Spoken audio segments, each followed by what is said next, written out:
अस्सलाम वालेकुम everyone, this is your host doctor Ramsha Munawwar. और जब मैंने लास्ट वीडियो अपलोड की थी जिसमें मैंने बताया था कि 3-4 से ज़्यादा ऑपरेशन क्यों नहीं होने चाहिए, उस पर काफ़ी लोगों ने कहा कि हाँ ठीक है, आप बिल्कुल सही कह रही हैं। बट एज़ ऑलवेज़ सारी वीडियोस पे कुछ ना कुछ नेगेटिव कमेंट्स तो आते ही हैं। डेफिनेटली इस तरह के लोग होते हैं जिनको मेरी बात समझ नहीं आई। बिकॉज़ ऑब्वियसली मैं ये समझती हूँ कि हर किसी का अपना एक पॉइंट ऑफ व्यू होता है, हर किसी को राइट है कि वो अपनी बात को जस्टिफाई करे, अपना पॉइंट ऑफ व्यू एक्सप्लेन करे।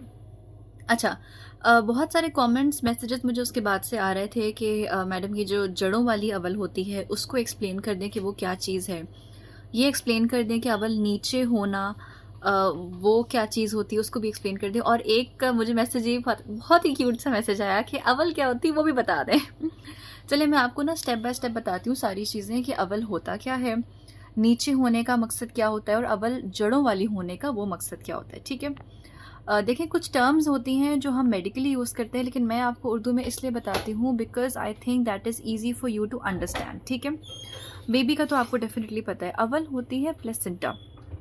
ठीक है, प्लेसेंटा की लोकेशन जो है ना वो बहुत इंपॉर्टेंट होती है और वो डिटर्मिन करती है कि आपका बेबी वाया नॉर्मल डिलीवरी होगा या फिर उसके चांसेस हैं सेक्शन होने के। ठीक है, अच्छा अव्वल तो मैंने आपको एक्सप्लेन कर दिया। अब होता है एमनियोटिक फ्लूइड, यानी बच्चे के जो इर्द गिर्द पानी है उसको हम एमनियोटिक फ्लूइड कहते हैं मेडिकल टर्म्स में। इसके अलावा हमारे पास आती है नाल, जिसको हम कहते हैं अम्बिलिकल कॉर्ड मेडिकल टर्म्स में, और अव्वल नाल हम कहते हैं प्लेसेंटा और अम्बिलिकल कॉर्ड को।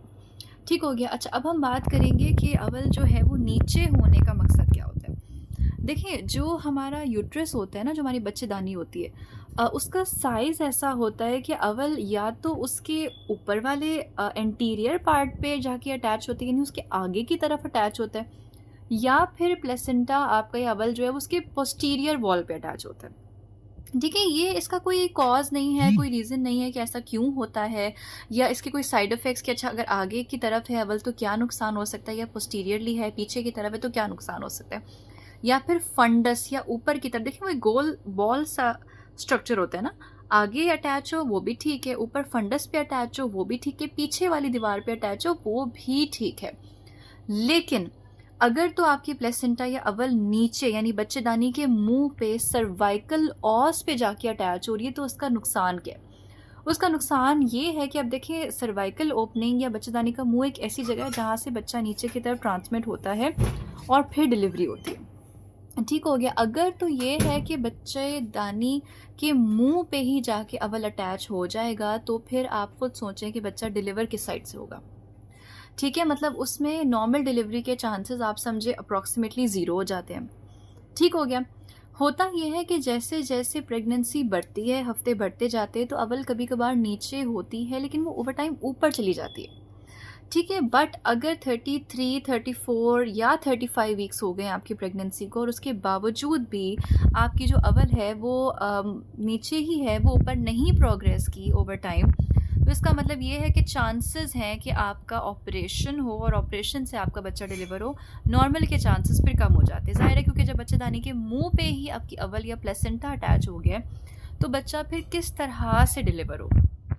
ठीक हो गया। इसका मतलब होता है कि that is a high risk pregnancy, because अगर किसी भी वक्त आपको खून पड़ता है या आपको डिस्चार्ज शुरू हो जाता है या आपकी अव्वल फट जाती है किसी भी तरीके से, तो आपको बहुत ज़्यादा ब्लीडिंग होगी और सारी ब्लीडिंग आपको परवजाइनल हो सकती है, यानी बच्चेदानी का जो रास्ता है उधर से आपको ब्लीडिंग आना शुरू हो जाएगी। इस ऑपरेशन को हम हाई रिस्क ऑपरेशन कहते हैं, हाई रिस्क सर्जरी होती है, और इसके लिए हमें बहुत ज़्यादा ब्लड की ज़रूरत होती है कि अगर इन केस ऑपरेशन के दौरान मरीज़ा को खून पड़ना शुरू हो गया तो हमारे पास पहले से ब्लड अरेंज्ड हो। ठीक है, ये तो मैंने आपको बता दिया कि बच्चेदानी नीचे का मकसद क्या होता है। अब हम बात करते हैं कि बच्चेदानी जो है अव्वल जो है अगर जड़ों वाली हो तो उसका क्या मतलब होता है और उसके क्या रिस्क हो सकते हैं। ठीक है, अच्छा जड़ों वाली का मकसद ये होता है कि देखें जो अव्वल होती है ना वो यूजुअली और नॉर्मली आपके बच्चेदानी तक ही महदूद रहती है, उसकी जो जड़ें होती है वो बच्चेदानी तक ही रहती है। लेकिन अगर तो वो बच्चेदानी की लेयर से निकल के बाहर चली जाए, ठीक है, उसकी जड़ें इतनी ज़्यादा गहरी हों कि वो बच्चेदानी से भी बाहर निकल जाए, ठीक है, जैसे कि प्लेसेंटा परक्रीटा होता है, जिसमें यूट्रस से प्लेसेंटा की जो रूट्स होती है वो निकल के आपके ब्लैडर, मसाने तक, आपके लिवर तक, आपके गट तक यानी आपके आंतों तक भी जा सकती है। उस तरह की प्रेगनेंसी में हमने बहुत ज़्यादा केयरफुली एक एक वीक, एक एक दिन गुजारना होता है, बिकॉज़ उसमें बहुत ज़्यादा चांसेस होते हैं कि आपको बच्चादानी ऑपरेशन के ज़रिए रिमूव करनी पड़ जाए, निकलवानी पड़ जाए। बहुत ज़्यादा खून पड़ सकता है, पेशेंट शॉक में जा सकता है, पेशेंट एक्सपायर होने के चांसेस होते हैं, बच्चादानी रिमूव होनी पड़ती है। ये बहुत एक समझ लें हाई रिस्क प्रेगनेंसी होती है, हाई रिस्क सर्जरी होती है जब हम इसको कर रहे होते हैं। अच्छा, अब ये होता है कि कभी कभार बच्चेदानी से अव्वल बाहर पूरी तरह नहीं निकलती, लेकिन बच्चेदानी की 3 लेयर्स होती है, ठीक है, जिसको हम मेडिकल टर्म में एंडोमेट्रियम कहते हैं, मायोमेट्रियम कहते हैं और पेरीमेट्रियम कहते हैं, ठीक है। ये 3 गोश्त की लेयर्स होती हैं जिनको बना के अल्लाह ताला ने यूट्रस या बच्चेदानी को बनाया, ठीक है।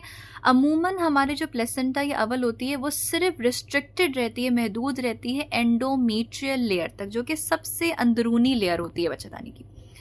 तब प्लेसेंटा नॉर्मल पोजीशन पे होता है, नॉर्मल लोकेशन पे होता है।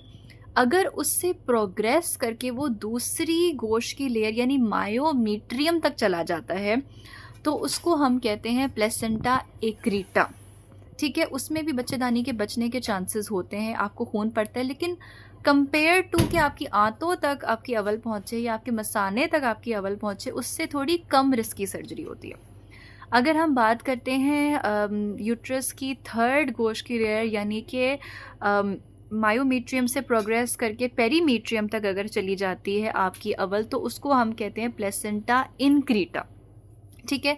इनक्रीटा के अंदर क्या होता है, ये होता है कि आपको जाहिर है आपकी रिस्की सर्जरी हो जाती है, बच्चेदानी के फटने के चांसेस होते हैं, अवल आपकी इतनी प्रोग्रेस कर जाती है कि वो पूरी यूट्रस को इन्वॉल्व कर लेती, नॉट जस्ट सिर्फ एक लेयर, 2-3 लेयर्स इन्वॉल्व हो जाती हैं, और ये आपके बच्चे के लिए, आपकी जान के लिए, और ब्लीडिंग्स में बहुत ज़्यादा होती है। सबसे ज़्यादा जो रिस्की सर्जरी होती है वो तब होती है जब आपकी अवल इतनी जड़ों वाली हो कि वो बच्चादानी से निकल के प्रोग्रेस करती है, मसाने तक चली जाए, आपकी आंतों तक चली जाए, आपकी बॉडी के किसी भी पार्ट में चली जाए। उसमें हमारे पास लास्ट यही ऑप्शन होता है कि हमें बच्चेदानी को निकलवाना पड़ जाता है, ठीक है। तो ये सारी रिस्की सर्जरीज़ होती हैं। जैसे जैसे आपके ऑपरेशन का नंबर बढ़ता है, 1 से 2, 2 से 3, 3 से 4, बच्चेदानी से बाहर अवल के निकलने के चांसेस या अवल का बच्चेदानी के मुंह पे जुड़ने के चांसेस बहुत ज़्यादा हो जाते हैं।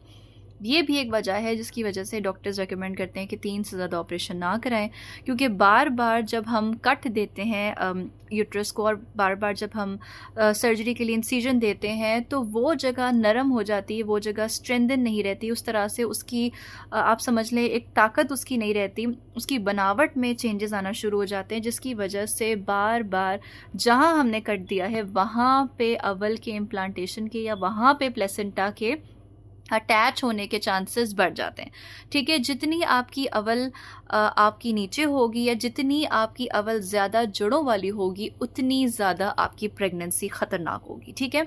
ये एक टेक होम मैसेज है जो आपने मेक श्योर करना है कि अगर आपके फैमिली मेम्बर या इवन आप अगर प्रेग्नेंट हैं तो मेक श्योर करें कि आपके अल्ट्रासाउंड में प्लेसेंटा की लोकेशन आपको पता होनी चाहिए। आफ्टर एवरी मंथ, हर महीने के बाद जब आप अल्ट्रासाउंड कराते हैं, मेक श्योर करें अपने डॉक्टर से ये पूछ लें कि हमारी अवल की लोकेशन, उसकी जगह कहाँ है, हमें बता दें। और अगर तो आपकी हाई रिस्क की सर्जरी है खुदा न खास्ता, तो फिर आपने मेक श्योर करना है कि आपको ब्लीडिंग हो तो फौरी तौर पे इमरजेंसी जाएं, बच्चे की हरकत कम महसूस हो फौरी तौर पे इमरजेंसी जाएं, और ऑपरेशन से पहले ज़्यादा से ज़्यादा खून का बंदोबस्त करें। Thank you.